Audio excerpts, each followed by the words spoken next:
FC Barcelona, the club I have supported ever since I came out of the womb.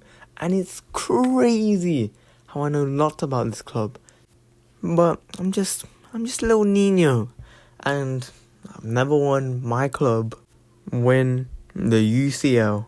Look, 2015 was the last time we won. Look, I barely remember anything of my small self watching games. Like, that season I have pretty much zero memory of. Yet, I always remember the highs and lows of our UCL campaigns pretty much ever since like 2017. What's up, guys? Welcome back. And if this is the first video you've seen by me, then you already know, like, subscribe. Comment down below your thoughts of FC Barcelona this season and their future. And just like that, let's get straight into this video. 2017. La Remontada. 4-0 down. Turn into 6-1. Perfection. I think Juventus had other thoughts that season. 2018. The beautiful city of Rome. Nope. We got knocked out in the round of 16. 2019. This season meant a lot to me, I'll be honest. Everything was just perfect. Until we went to Anfield. Exit in the semi-finals. 2020. Proof that money doesn't buy you everything. 8-2. Knocked out in the quarterfinals.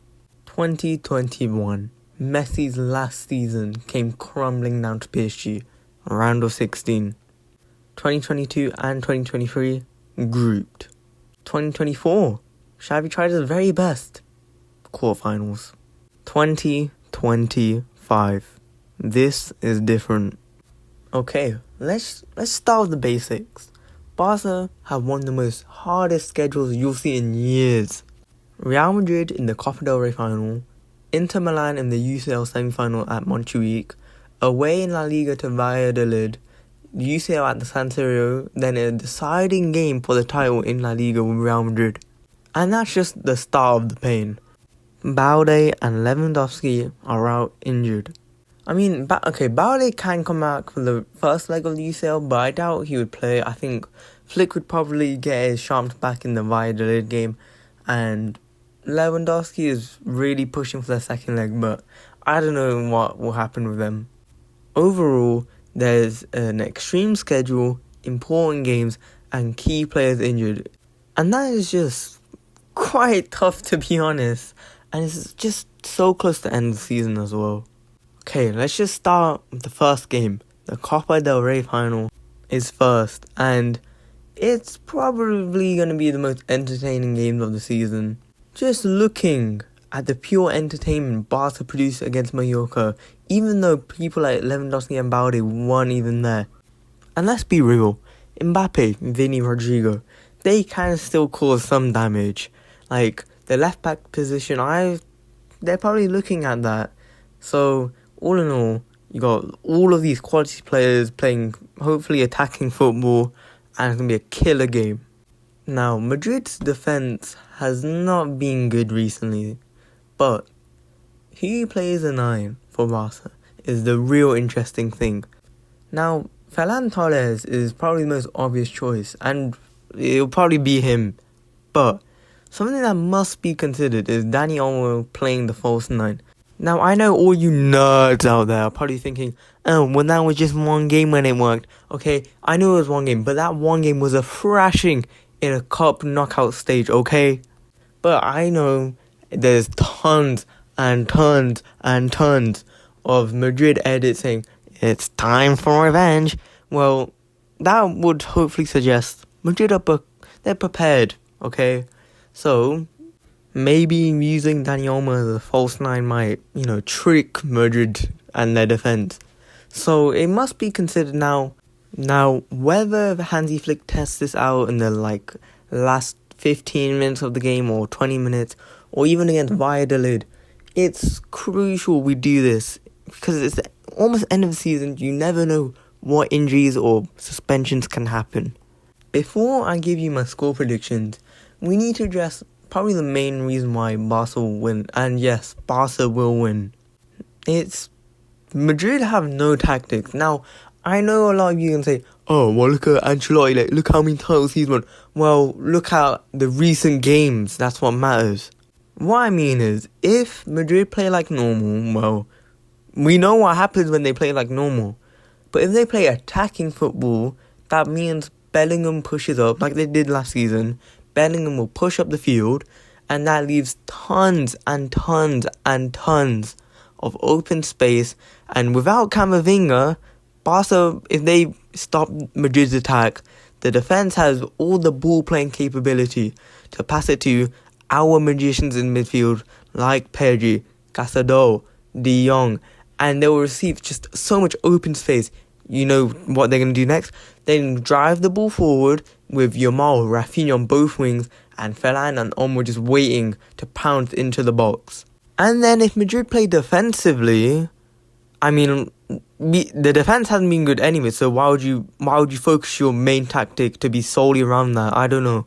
And also, Mbappe, Vinny do not drop back, meaning Flick's main tactic of having a high line will just keep on pushing and pushing up until both of them are miles offside, which means our defense gets the ball with possession, and with possession there's more chance creation, which means there's more chances of scoring goals. Okay, you get my point, and I know Barca's defense hasn't been good recently. With Balde out, I know it's going to be hard, but our defense, looking especially at Eric Garcia, we know that there's tons of rotation and different ways of playing out the back. So, I'm just saying that yes, Madrid probably will score, but Barca is scoring so many more goals than them because they have simply more chances. My score prediction for the game, 3-1 Barca. Now, time for the first leg of the semi-finals of the Champions League. And again, it's an entertaining game. Although it's like a tough chance for Barca, Inzaghi is worried, not to mention Inter's form. I know Balde is really pushing for this game, but if all goes well in the El Clasico, Gerard Martin and Hector Fort, if they play well, Balde will probably not play, and I think that is fair to say to Balde. He can't just come off an injury and play this intense schedule. Okay, all I can say is that Barca really need to put this game to bed early, and I understand that sounds obvious, but just how they did it against Dortmund, and they gained a heavy league, that is so important. And that's key for the second leg because hopefully Lewandowski and Balde will be back. Now going into this game, the fans need to bring in the same energy as we did against Napoli last season because A, it's a big game and scaring into a bit more will definitely help, and B, the San Siro will always turn up. So, I know it's too early to predict the game, but I say 2-1 Barca. Now I understand a goal lead isn't that much, but it's so important carrying that into the second leg. Now, the Valladolid game is probably gonna be considered a rest game for Barca, but it's still such an important game because La Liga is not won. It's not won yet. But I think Flick will rotate during this game. And Balde will play, but it's purely just get his sharpness back as well. And it's going to be a tough game. Like, seeing how Valladolid played against us in the past before, we need to, approach this game with focus. But all I'm saying is do not play our best 11. If Lewandowski isn't back, I think we should play almost false 9. Early score prediction for this game, I say 2-1 Barca because just like the Mallorca game, I think we're going to have loads of chances, but I don't think we'll be able to put them away. Now, probably the most important game for this video's sake, the second leg of the semi-final at the San Siro, with hopefully a multi-goal lead going into this game. This is probably the hardest game of the season for both teams. And just to start this first, I think Lautaro Martinez will be struck with the hat-trick curse. This curse is special because it's a curse that every time a player has scored against a hat-trick against Barca this season, Barcelona still won the game. Now, I do understand Jurassi's curse is a bit weird because Dortmund still won the game, but they still went out of the UCL. And I know it's such a early time to predict this, but my gut really saying it's going to be 3-3, which sounds crazy, but Inter, especially them conceding 3 against Milan and their manager not even having confidence, it's not impossible to score 3 against Inter. Not to mention, AC Milan scored 3 against Inter, and looking at their league position, it's clearly possible that we can do this. So I'm saying Barcelona are heading to the final. The sunny skies are burning brightly, as we can say finally.